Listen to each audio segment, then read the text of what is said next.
టాలీవుడ్ హీరోలు ఇలా చేయరా? సినిమాలో హీరోలే విలన్లు. తెలుగు ఫిల్మ్ ఇండస్ట్రీలో మరో ట్రెండ్ మారుతోంది.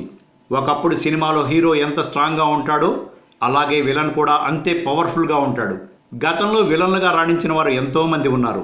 ముఖ్యంగా రావు గోపాలరావు, కోట శ్రీనివాసరావు, తనికెళ్ల భరణి, రఘువరన్ ఇలా చాలామంది విలన్లుగా సినిమాకి మంచి ప్లస్ అయ్యేవారు.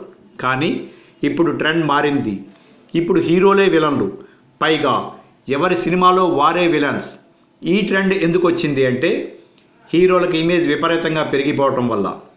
సరైన విలన్లు దొరక్క ఇండస్ట్రీలో హీరోలే విలన్స్గా మారిపోతున్నారు. ముందుగా మనం జగపతి బాబు నుంచి మొదలు పెడితే ఆది పినిశెట్టి వరకు అందరూ విలన్లే. ఇటీవలే 24 సినిమాతో హీరో సూర్య 3 విభిన్న పాత్రల్లో నటిస్తూనే ఆత్రేయ అంటూ తన విలనిజాన్ని చూపించాడు.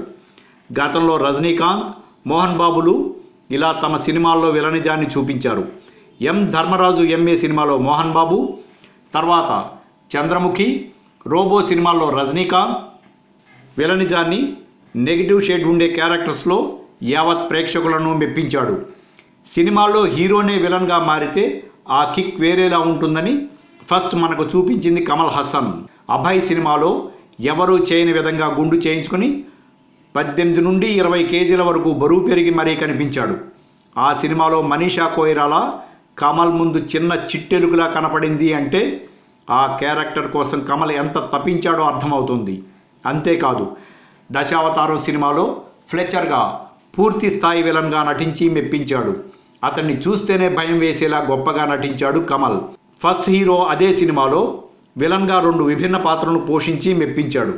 ఇక రజనీకాంత్ కూడా చంద్రముఖి సినిమాలో రాజుగా విలన్గా నటించి మెప్పించాడు.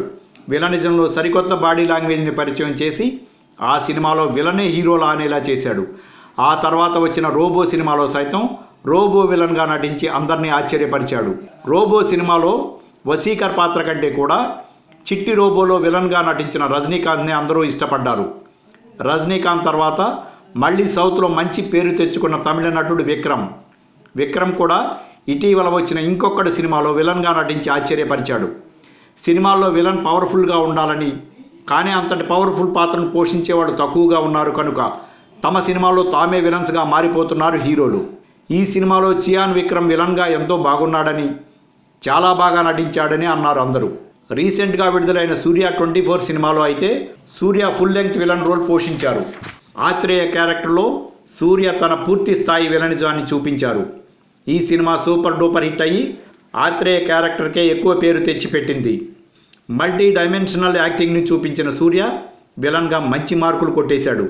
అంతకుముందు కూడా సూర్య రాక్షసుడు సినిమాలో నెగిటివ్ షేడ్ ఉన్న క్యారెక్టర్ని చేసినా అది చివరికి హీరో క్యారెక్టర్ అయిపోవడంతో పూర్తి విలనిజాన్ని చూపించలేకపోయాడు. కానీ 24 సినిమాలో మాత్రం తన మార్క్ విలనిజాన్ని అందరికీ రుచి చూపించాడు. ఇక తెలుగులో చెప్పుకోవాలంటే ఈ తరహాలో కాస్తో కూస్తో నటించింది నాని మాత్రమే. ఇప్పటి వరకు తన సినిమాలో విలన్గా నానినే నటించాడు. జెంటిల్మ్యాన్ సినిమాలో కాస్త నెగిటివ్ షేడ్ ఉన్న పాత్రలో నటించినా కూడా చివరికి అది హీరో పాత్రే అయింది. ఒక ప్రయోగాత్మకంగా హీరో విలన్ అంటూ సాగే క్యారెక్టర్లో కాస్త నెగిటివ్ టచ్ ఉన్న యాక్టింగ్ని చూపించాడు నాని. ఇప్పుడు వస్తున్న యంగ్ హీరోలు కేవలం హీరోలుగానే నటించేందుకు ఇష్టపడుతున్నారు. ఒక్కరు కూడా సాహసించి పూర్తి స్థాయి విలన్లుగా మారటం లేదు.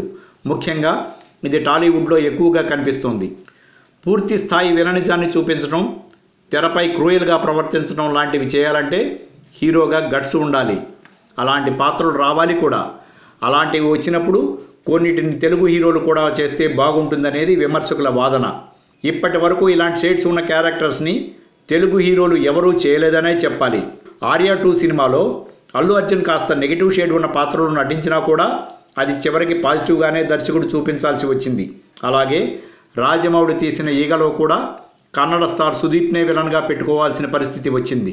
ఇక ఇప్పుడు కూడా రామ్ చరణ్ చేస్తున్న ధృవ సినిమాలో కూడా అలనాటి తమిళ అందాల నటుడు అరవింద్ స్వామిని తీసుకురావాల్సిన పరిస్థితి వచ్చింది. తెలుగులో కేవలం జగపతి బాబునే విలన్గా ప్రేక్షకులు ఇప్పుడిప్పుడే అలవాటు చేసుకుంటున్నారు. గతంలో తెలుగులో కొద్దో గొప్పో గోపీచంద్ వచ్చిన కొత్తలో అటు విలన్గా ఇటు హీరోగా మల్టీ షేడ్ ఉన్న ఆర్టిస్టు దొరికాడు అనుకుంటే ఇప్పుడు గోపీచంద్ పూర్తి స్థాయి ఫ్యామిలీ ఎంటర్టైన్మెంట్ హీరోగా మారిపోయాడు. ఇప్పుడు మళ్ళీ గోపీచంద్ విలన్గా చేసిన ప్రేక్షకులు యాక్సెప్ట్ చేయలేని పరిస్థితికి వెళ్ళిపోయాడు. ఇక నవదీప్ లాంటి యంగ్ హీరోలు విలన్లుగా మారిన హీరోల ముందు హీరోయిజం ముందు తేలిపోతున్నారు. పూర్తి స్థాయి విలనిజాన్ని చూపించలేకపోతున్నారు.